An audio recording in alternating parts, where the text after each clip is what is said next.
ശ്രീ രാഹുൽ മാങ്കൂട്ടത്തിൽ, നമ്മുടെ നാട്ടിൻപുറങ്ങളിലും ആശുപത്രികളിലും വീൽചെയർ ഉരുട്ടിയും അതുപോലെ തന്നെ ട്രോളി വലിച്ചും ഷിഫ്റ്റ് പോലും ഇല്ലാത്ത സമയക്രമങ്ങളിൽ ജോലി ചെയ്തും വളരെ കഷ്ടപ്പെടുന്ന നമ്മുടെ അമ്മമാരും സഹോദരിമാരും ഈ സെക്രട്ടേറിയറ്റിന്റെ പടിക്കൽ സമരത്തിലാണ് സർ. കോവിഡ് മഹാമാരിയുടെ സമയത്ത് ഒരാൾ പോലും പുറത്തിറങ്ങുവാൻ പാടില്ല എന്ന കർശന നിർദ്ദേശമുണ്ടായിരുന്ന കാലത്ത് സ്വന്തം ജീവൻ പോലും നോക്കാതെ നിരവധി ആളുകളെ ബലികഴിച്ചിട്ട് നമ്മുടെ നാട്ടിൽ കോവിഡ് പ്രതിരോധ പ്രവർത്തനങ്ങൾക്ക് നേതൃത്വം കൊടുത്ത ആ സാധു മനുഷ്യർ കഴിഞ്ഞ 23 ദിവസക്കാലമായി ആ സെക്രട്ടേറിയറ്റിലെ വെറും തറയിൽ സമരമിരിക്കുകയാണ് സർ. കോവിഡ് സർവേയും ലെപ്രസി സർവേയും ഇവിടെ നേരത്തെ മന്ത്രി സൂചിപ്പിച്ചതുപോലെ ഗർഭിണികളുടെ പരിചരണവും കുഞ്ഞുങ്ങളുടെ പരിചരണവും ഒക്കെ നടത്തുന്ന ആ സാധു മനുഷ്യർ മഴയും വെയിലും കൊണ്ട് നമ്മുടെ വീട് വീടാന്തരം കയറി ഇറങ്ങി വന്ന മനുഷ്യർ അതേ മഴയും വെയിലും കൊണ്ട് തന്നെയാണ് സാർ അവിടെ സമരമിരിക്കുന്നത്. പകലെന്നോ രാത്രിയെന്നോ വ്യത്യാസമില്ലാതെ ആഴ്ചയിൽ 7 ദിവസവും ജോലി ചെയ്യേണ്ടി വരുന്ന ആ സാധുക്കൾക്ക് ഇപ്പോൾ ലഭിച്ചുകൊണ്ടിരിക്കുന്നത് ആകെ 7000 രൂപ മാത്രമാണ് സാർ. ആ 7000 രൂപ എന്ന തുച്ഛമായ ശമ്പളം പോലും കഴിഞ്ഞ 3 മാസക്കാലമായി മുടങ്ങിയതിന്റെ പേരിലല്ലേ സാർ അവർക്ക് സമരമിരിക്കേണ്ടി വന്നത്. 700 രൂപ പ്രതിദിന വേതനമുള്ള ഈ സംസ്ഥാനത്ത് ആശാ വർക്കർമാർക്ക് ലഭിക്കുന്നത് വെറും 232 രൂപയാണ്. ആ 232 രൂപയാണ് സാർ ഇവർ മുടക്കിയിരിക്കുന്നത്. അവർക്ക് പ്രതിദിനം 700 രൂപയായി ശമ്പളം വർദ്ധിപ്പിക്കണമെന്നാണ് അവർ ആവശ്യപ്പെടുന്നത്. അവർ ആവശ്യപ്പെടുമ്പോൾ എന്തിനാണ് സാർ ഇവരിങ്ങനെ അസ്വസ്ഥപ്പെടുന്നത്? അവർക്ക് 700 രൂപ ശമ്പളം കൊടുക്കുമെന്ന് പറഞ്ഞത് ഇവർ തന്നെയല്ലേ സാർ. LDFന്റെ 2021 ആണ്ടിലെ പ്രകടന പത്രികയിൽ പറഞ്ഞതാണ് 45-ാം പോയിന്റിൽ ആശാ വർക്കർമാർ, അംഗനവാടി ജീവനക്കാർ, കുടുംബശ്രീ ജീവനക്കാർ തുടങ്ങി സ്കീം വർക്കേഴ്സിന് മിനിമം കൂലി 700 രൂപയാക്കുമെന്ന്.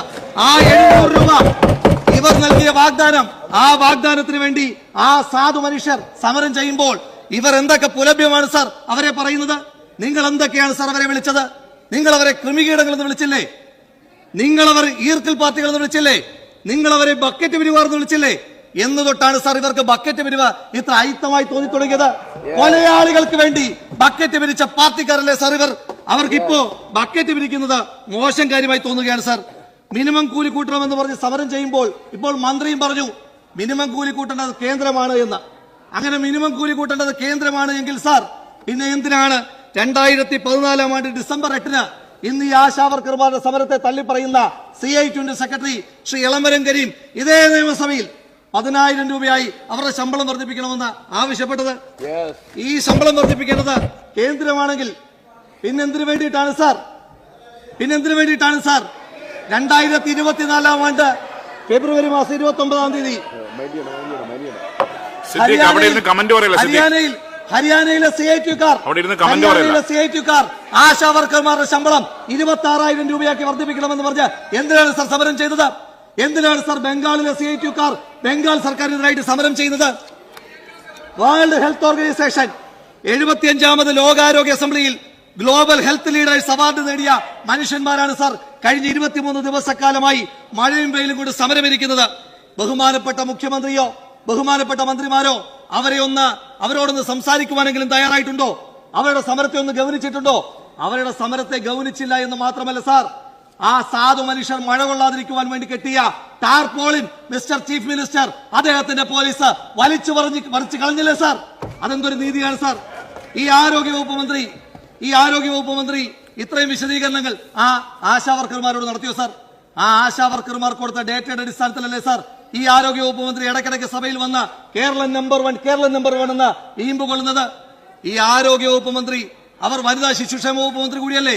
ഇത്രയേറെ വനിതകൾ അവിടെ സമരം ചെയ്തിട്ട് ആ വനിതകളോടൊന്നും സംസാരിച്ചില്ല എന്ന് മാത്രമല്ല സാർ, ആ വനിതകൾ, ആ സമരം ചെയ്യുന്ന സാധു മനുഷ്യർ അവർ ഈ ആരോഗ്യവകുപ്പ് മന്ത്രിയെ കാണുവാൻ, അവർ തന്നെ പറഞ്ഞത് ഈ ആരോഗ്യവകുപ്പ് മന്ത്രിയെ കാണുവാൻ ആരോഗ്യവകുപ്പ് മന്ത്രിയുടെ വീട്ടിൽ പോയപ്പോൾ വീട്ടിൽ വരണ്ട, ഓഫീസ് ടൈമിൽ ഓഫീസിൽ വരാൻ ആവശ്യപ്പെട്ടു സാർ ആരോഗ്യവകുപ്പ് മന്ത്രി.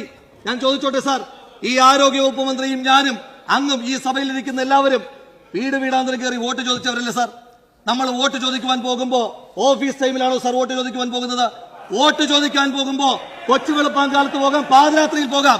പക്ഷെ വോട്ട് കിട്ടി ജയിച്ചതിന് ശേഷം ആ സാധു മനുഷ്യർക്ക് ഒരാവശ്യം വന്നാൽ ആ ആവശ്യം നടപ്പിലാക്കണമെങ്കിൽ ഓഫീസ് ടൈമിൽ വരണമെന്ന് പറഞ്ഞാൽ ബഹുമാനപ്പെട്ട ആരോഗ്യവകുപ്പ് മന്ത്രി അങ്ങേക്ക് ആ ഓഫീസ്